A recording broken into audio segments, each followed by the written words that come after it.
Sometimes the saying, "a cigar is just a cigar," is attributed to Sigmund Freud, the Austrian psychiatrist and neurologist known for founding psychoanalysis. Ironically, Freud's theories suggested that smoking could indicate an oral fixation, which might manifest as a love for oral sex. Despite this, Freud himself was a chain smoker, although there's no real evidence that he tried to justify his habit. It's likely that the cigar quote was never actually said by him. Freud's theories were much more complex than this quote suggests. They were revolutionary in their time, influencing psychology, medicine, and philosophy. However, many of Freud's ideas are now considered outdated, and newer psychoanalytic concepts have replaced Freudianism. Nevertheless, Freud's contributions are still influential today. Modern psychoanalysts often reinterpret his works, and many branches of psychology can be traced back to his theories. So, what did Freud really say? Why is a cigar not just a cigar according to him? And what's the deal with Freudian slips? Let's explore. One of Freud's most significant works focused on hysteria, a diagnosis that dates back to ancient Greece. In those times, it was believed to be a condition exclusive to women, referred to as a wandering womb. By the late 19th century, hysteria was a common diagnosis, with symptoms ranging from fainting spells to paralysis. Treatments included genital massage and hypnosis. While the term hysteria is no longer used, Freud's studies on the subject were groundbreaking. He concluded that hysteria stemmed from repressed sexual desires, which he believed were not limited to women, but also affected men and children. This research sparked a sexual revolution in psychology, laying the foundation for psychoanalysis. Freud explored how a child's sexual development shapes their personality, neuroses, and life challenges as an adult. He outlined 5 psychosexual stages of development. The oral stage, from birth to around age 1, focuses on the mouth as the primary source of pleasure, especially during breastfeeding. Issues during this stage, such as problems with breastfeeding, can result in an oral fixation. This fixation may lead to habits like overeating, smoking, nail-biting, or a preference for oral sex later in life. The anal stage follows, lasting until around age 3, where pleasure is derived from bowel movements, and the anus becomes the erogenous zone. Proper handling of potty training with encouragement avoids fixation. However, if parents are too strict or inconsistent, it can result in an anal expulsive personality, impulsive, destructive, or an anal retentive one, stingy, stubborn, overly organized. The phallic stage, occurring between ages 3 and 6, is characterized by children's interest in their genitals, masturbation, and questions about reproduction. This stage introduces the Oedipus complex, where children desire the opposite-sex parent and resent the same-sex parent out of jealousy. Eventually, boys identify with their fathers and girls with their mothers, adopting gender roles.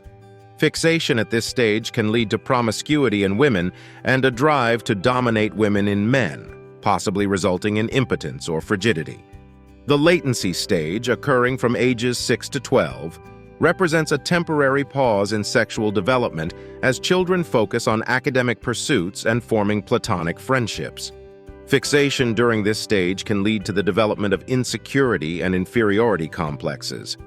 The genital stage, starting in puberty and extending into adulthood, is when individuals experience sexual interests. According to Freud, teenagers pass through a brief homosexual phase during which they may feel attraction to the same sex, expressed through bonding or sexual play. Eventually, the focus shifts to the opposite sex. Successful navigation of this stage allows for healthy sexual relationships, while fixation can result in an obsession with sex at the expense of intimacy. Freud also proposed a model of the human psyche comprising 3 components: the id, ego, and superego.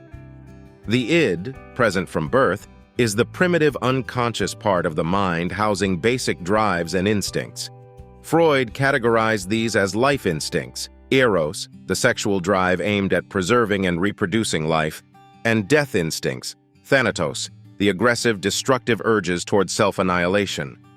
Modern thinkers often refer to these as life and death drives instead of instincts. Buried within the id are our true unconscious desires tied to these drives. While we may not be aware of them, the id influences our behavior and impulses. The superego acts as the moral conscience, incorporating societal rules and norms as we mature. It serves as a filter for the desires of the id, controlling and repressing them. Lastly, the ego is the conscious mind, the aspect of the self responsible for balancing the primal urges of the id and the moral constraints of the superego. Initially, the ego is dominated by the id, which Freud used to explain childish selfishness.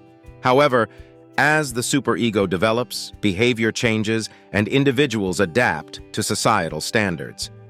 Many contemporary experts continue to utilize Freud's concept of the unconscious. Modern psychoanalysis aims to help individuals become aware of their repressed urges and fulfill the needs hidden in their unconscious minds.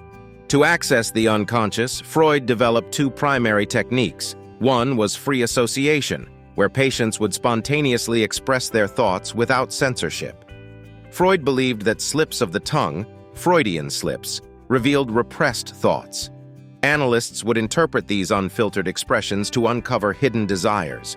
The other method Freud used involved analyzing dreams.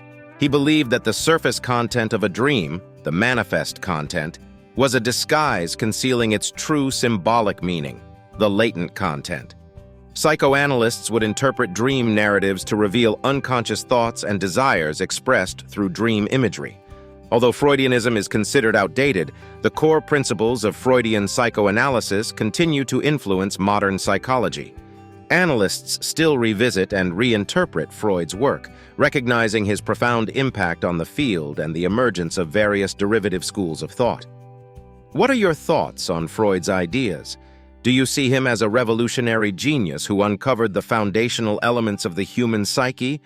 Or do you view him as a product of his time, promoting theories tainted by prevailing sexism and repression? Share your thoughts below. Regardless of your stance on Freud's theories, his influence on psychology is undeniable. His exploration of the unconscious mind transformed our understanding of human behavior and mental processes. Whether you agree with his psychosexual stages, dream interpretation methods, or structural model of the mind, Freud's legacy persists. He challenged psychology to confront the irrational forces beneath our conscious selves. Despite his flaws, Freud catalyzed centuries of inquiry into the complexities of human thought, emotion, and behavior. While many of Freud's specific claims remain debated, his legacy endures as the pioneer who elevated psychology from a fledgling discipline to a profound study of human nature. Even his staunchest critics acknowledge that while he may have been wrong on many accounts, he was never dull.